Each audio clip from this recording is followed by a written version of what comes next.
Hey YouTube, what's up? It's NG and I'm back. Trying something new, not on the bus, not in the car, walking around. And today I'm into a device that I've seen quite a bit of online on YouTube and sites. It's gaining popularity, a new sense of life per se, with the intro of foldable devices. Suppose I told you there was a way you could experience the Huawei Mate X S at a fraction of the price. Would you jump at it? Would you be interested? Well, if you answered yes to those, I have a device for you. Today we have an oldie, but hopefully a goodie. This unboxing is of the, if you didn't already see the name, the ZTE Axon M. This particular phone came out a few years ago, before the foldable hype. Now, I've seen a lot of videos on this same phone as, you know, a cheaper option to these $2,000, $1,500 foldable phones. Now, what you need to understand is, this is not a foldable phone per se. Ooh, look at that, it's pretty. But it's more along the lines of a dual screen device, like what LG is doing with their B line and their G line now. TV mode is waiting for you. Set up TV mode, blah, blah, blah. I won't get time for that. Now, as you can see, I guess we can look through the rest of the box too while we're here. I don't expect much to be in there.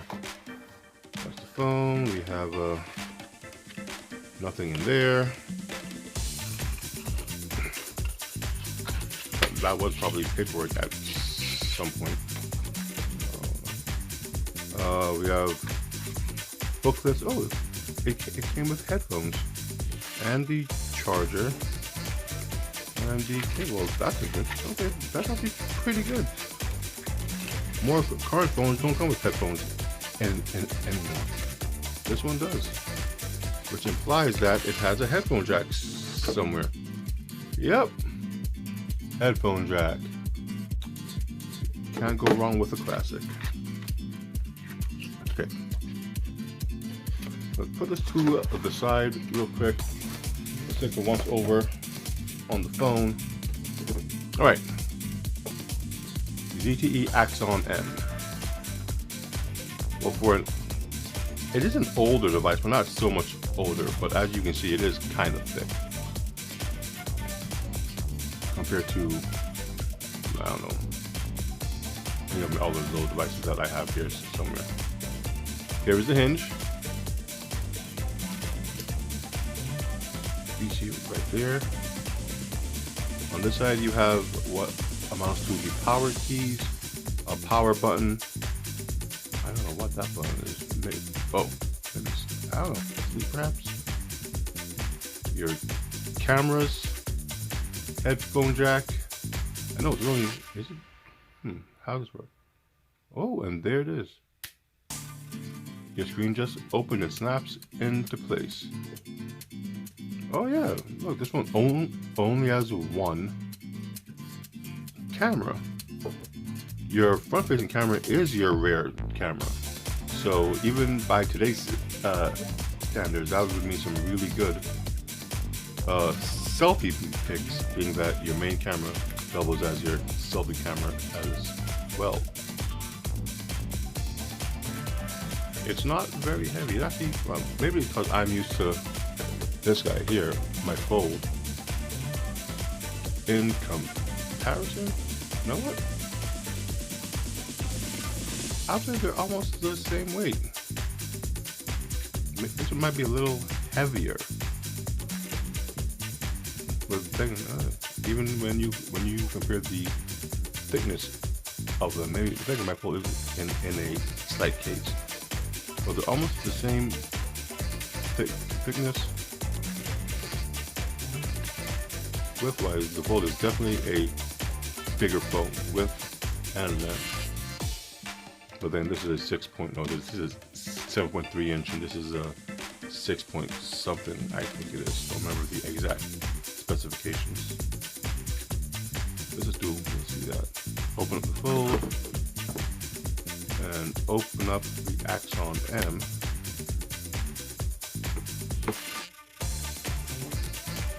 No, the little space in between the two screens isn't that bad at all. It's not too thick.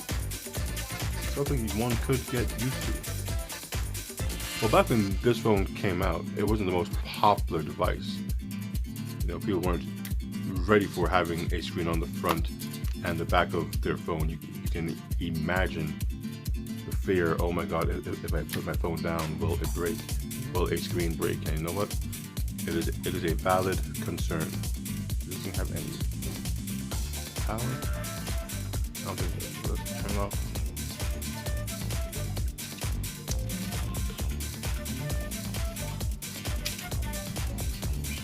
There we go.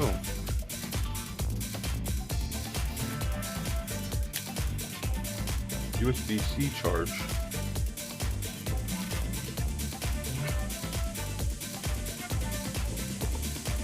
Well, let me charge this guy up and we'll see what it's like to hold the past and the present with the ZTE Axon M.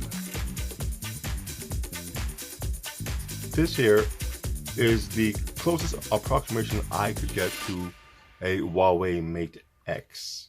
And like the other phones, it does fold, but not in on itself, not over on itself, and there's no case attachment. It really just opens up, just like the Mate X does. The screen folds over on the back and turns off when not in use. And when not in use, you are able to use it as a regular phone. You have your apps, everything can launch as you would hope it would. You run YouTube like with everything else, and boom, there you go. But when you want more, you're able to, you don't need sound, open it up and again get a huge viewing area.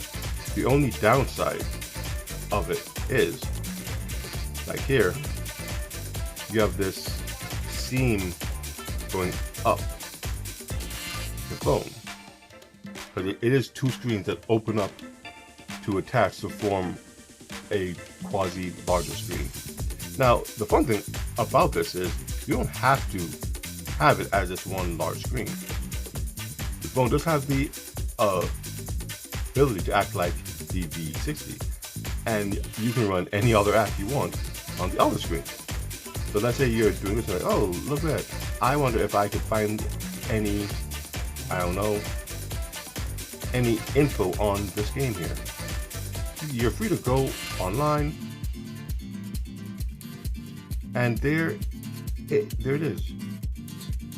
You can do whatever you want with the other screen, just like the V60 now is not as, the screen isn't as large, it's not as new. I mean, this came out in 2017. The V60 just came out, so there's a lot going more on for the V60 as opposed to the Axon M.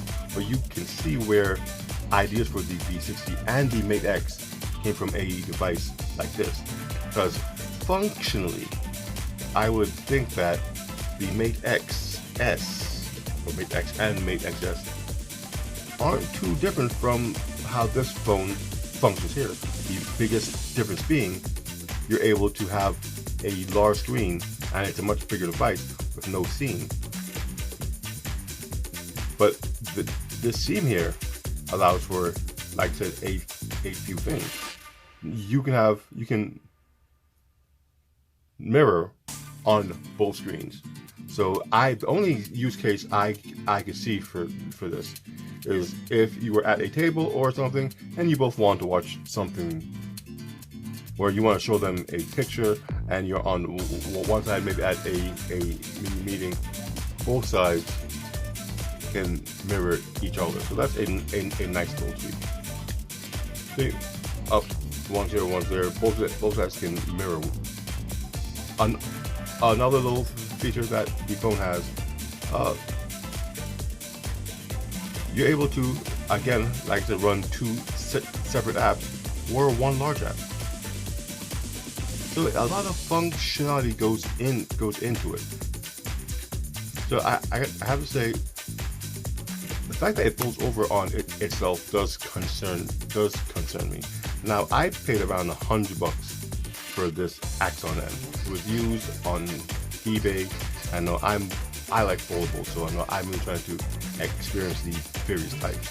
I have no way of getting a Mate X per se. He's not anytime soon, especially with all that is going on. But having a quasi Mate X suited my needs fine. And I'm just telling you, as cheap as this phone is, putting it down on its glass back makes me uneasy. I can only imagine what people with the Mate X and Mate XS must feel with their plastic back. Again, this is Gorilla Glass. This glass here is not going to break very easily at all. It's just not. It's made to withstand some damage. But with the Mate X, folding it over on itself, as beautiful as it might look, and putting it down on a table, I'm not too comfortable with that. At least I'm not too comfortable with this one. And this is $100 as opposed to damn near $3,000 for the Mate X. This method of folding phone, personally, I don't think it will last. Not unless they find a way, again, to make the screens more durable. Because having your screen always exposed, it just doesn't seem to be the smartest move if you expect your consumers to pay $2,000+ for your device. Actually, any amount for your device or for their device, because it could be damaged so easily. Your rate of people coming in for repairs would be absurd, and maybe that's why they do it, because they know when you buy this device, it's guaranteed at some point to break. And it's a powerful device. It's a great device to use. You're going to pay the arm and the leg and your firstborn to get it fixed. That might be part of the plan.